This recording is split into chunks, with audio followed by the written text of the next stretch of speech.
నాటుకోడి పుంజు పొడిసిందని మా కొలీగ్స్ ఇచ్చారు. కొంచెం అది కొంచెమే వండుతున్నాను. ముందు కడిగేసి క్లీన్గా తోలుతూ ఉంటాయండి, అదే టేస్టు. పుంజు కదా, పుంజు అంతా బాదాలు పిస్తాలు వేసి బలంగా చేస్తారండి. ఇది ఏది వదలకూడదు, అన్నీ వేస్ట్ చేయకుండా తినాలి. ఇది పచ్చి మాంసం ఇలా ఇచ్చారు.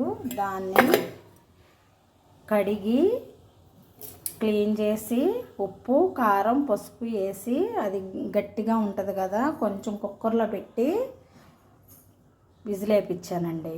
2 విజిల్లో అంతే. దీన్ని మెత్తగా అయ్యింది, నో ప్రాబ్లం. దీన్ని ఇక మామూలుగా మనం ఎలా వండుతామో చికెన్ని అలా వండుకోవాలి. చాలా టేస్టీగా బాగుంటుందండి.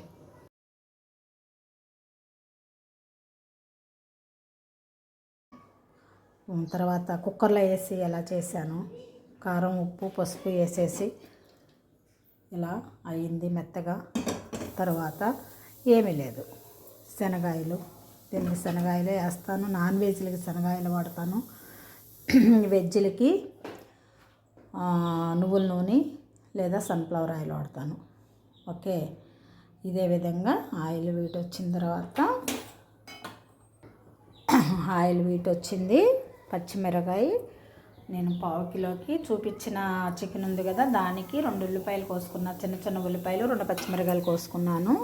అందరూ చికెన్ కూర ఎలా వండుతారో అంతేనండి, ఇది కొత్తగా ఏముండదు. కాకపోతే టేస్టీ పుంజు మాంసం అన్నమాట, అంతే. అందరూ ఎలా వండుతారో అంతే అని మేము వండినట్టే వండారా, నేను వండినట్టు వండానా లేదా, మీరు ఇంకా వెరైటీగా వండుతారా అనేది కూడా నాకు చెప్పండి, నేర్చుకుంటాను. మీరు ఎలా వెరైటీ చేస్తారో అది నాకు చెప్పండి, నేర్చుకుంటాను, నో ప్రాబ్లం. నేను ఏదైనా తప్పుగా చేస్తుంటే కూడా మీరు తప్పుగా కామెంట్ చేయండి, నేనేం అనుకోను, ఫీల్ అవును. నేను కూడా నేర్చుకుంటాను కదా. అలా ఏమన్నా మార్పులు ఉంటే మార్పులు చేసుకుంటాను, నాకు కామెంట్ రూపంలో చూపించండి, చెప్పండి. ఒక ఆవిడండి నాకు పెట్టారు, నేను ఈ ఊరగాయ పట్టాను కదా, నాకు జలుబు చేయటం వల్ల ఇలాగ ఉంది, ఉసిరిగాయ ఊరగాయ పట్టాను కదా, ఆ ఊరగాయకి కొలతలు కరెక్ట్గా చెప్తే బాగుండేది అని మెసేజ్ పెట్టారు. నేను చాలా హ్యాపీగా ఫీల్ అయ్యానండి, చాలా హ్యాపీగా ఫీల్ అయ్యాను ఆ మెసేజ్ చూసి. చాలా సంతోషం, థ్యాంక్ యూ అండి అలా పెట్టినందుకు. అలాగ పెట్టండి, ప్రాబ్లం ఏమీ లేదు. నాకు పెడితే నేను చాలా సంతోషపడతాను. ఆ విధంగా పెట్టండి మెసేజ్లు. కొలతలు చెప్తే బాగుండేదండి అన్నారు, ఆ కొలతలు నేను మళ్ళీ పెట్టాను, చూసుకోండి.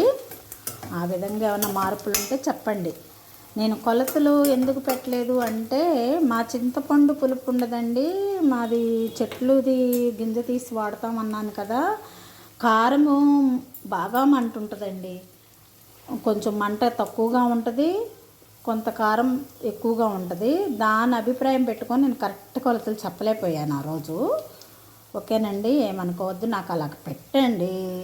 నాకు ఏదన్నా తెలియకపోతే కూడా సలహా ఇవ్వండి, నేను చాలా సంతోషపడతాను. ఓకేనా, నేను అస్సలు తప్పుగా అనుకోను.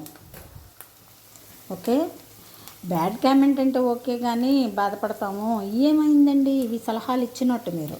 ఓకేనా, చూడండి బ్రౌన్ కలర్లో ఏగిపోయింది కరెక్ట్గా.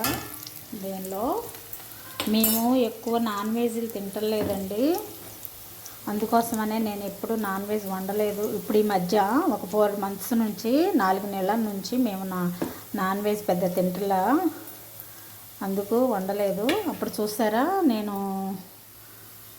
అల్లం వెల్లుల్లి పేస్టు చేసి 1 month పైన అయింది, అయినా కానీ స్మెల్తో మంచి ఫ్రెష్గా ఉంది. చూడండి, ఇది నేను ఆ చికెన్కి బాగా వేడొచ్చేసింది బాబు. ఇంత అల్లం వేసుకుంటున్నాను, అల్లం పేస్ట్ కొద్దిగా ఫస్ట్ వేసుకుంటానండి. అల్లం వేగాక కొంచెం ఒక 5 minutes వెల్లుల్లిపాయ వేస్తాను. వేడొచ్చేస్తుంది, ఇది స్టీల్ కళాయి కదండి, తొందరగా వేడొచ్చేస్తుంది.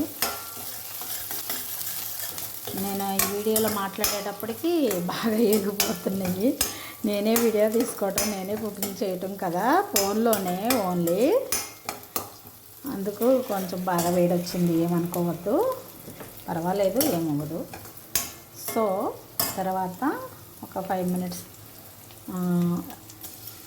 ఎల్లుల్లిపాయ పేస్ట్, ఇది కూడా కొంచెం 5 మినిట్స్ ఆగాలి. మన స్మెల్ అర్థమైపోతుంది వేగినట్టుగా. సిమ్లో పెట్టాను. ఇలా వేగిందండి, మంచి స్మెల్ వస్తుంది. అల్లం వెల్లుల్లిపాయ చాలు. తర్వాత ఇవి ఉన్నాయి కదా, ఈ ముక్కలు గుమ్మరిచ్చేస్తానండి ఇలాగా. అంటే ఇది ఉడకదన్న ఉద్దేశంతో కుక్కర్లో పెట్టానండి. మామూలు చికెన్ అయితే మట్టుకు నేను అసలు కుక్కర్లో పెట్టనండి, విడిగా చేస్తాను ఇదే విధంగా.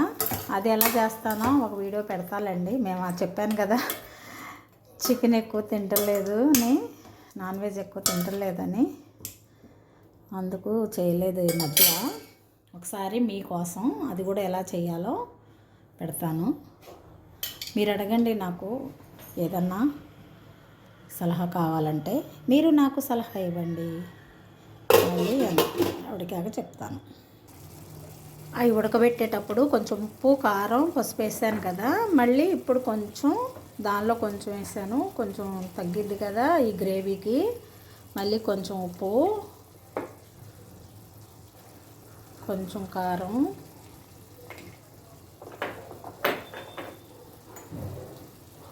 కొంచెం పసుపు, ధనియాల పౌడర్ అండి. నేను ఇలా కొట్టుకొని ఉంటాను, వట్టి ధనియాలు వేపి పౌడర్ చేసుకుంటాను. అది కొంచెం గరం మసాలా మట్టికి విడిగా పెడతానండి. ఇది గరం మసాలా. కొంచెం వాటర్ వేసాను, తర్వాత చిక్కబడ్డాక తీస్తాను, ఆపుతాను. పుంజు కూర రెడీ. పందెం కోడి పుంజు కూర రెడీ అయిపోయింది. చూడండి ఎలా ఉందో, మంచి స్మెల్, ఎంత వాసన, ఎంత స్మెల్గా ఉందో, ఎంత టేస్ట్ వాసన వస్తుందో. తినాలన్నా నోరు ఊరేటట్టుగా ఉంది, కలర్ఫుల్గా. నేను సర్వింగ్ బౌల్లో తీస్తాను. చూడండి ఎంత కలర్ఫుల్గా ఉందో, చూసారా? ఇందులో నేను కొత్తిమీర వేసానో లేదో మీరే మెసేజ్ పెట్టండి. నేను కొత్తిమీర వేసానా లేదా అనేది మీరు కామెంట్ రూపంలో పెట్టండి. ఎలా ఉంది? కలర్ఫుల్గా బాగుంది కదా, టేస్టీగా కూడా ఉంటుంది. చూడండి ఎంత కలర్ఫుల్గా అందంగా ఉందో, చూసారా? లైక్ చేయండి, షేర్ చేయండి, కామెంట్ పెట్టండి. సబ్స్క్రైబ్ చేయని వాళ్ళు ఉంటే సబ్స్క్రైబ్ చేయండి, నాకు సపోర్ట్ చేయండి, ఓకేనా? నేను కష్టపడి చేస్తున్నాను కదా వీడియోలు, చాలా కష్టమండి యూట్యూబ్లో పెట్టడానికి, వీడియోలు చేయటం ఇప్పుడు తెలుస్తుంది నాకు. Okay, bye bye.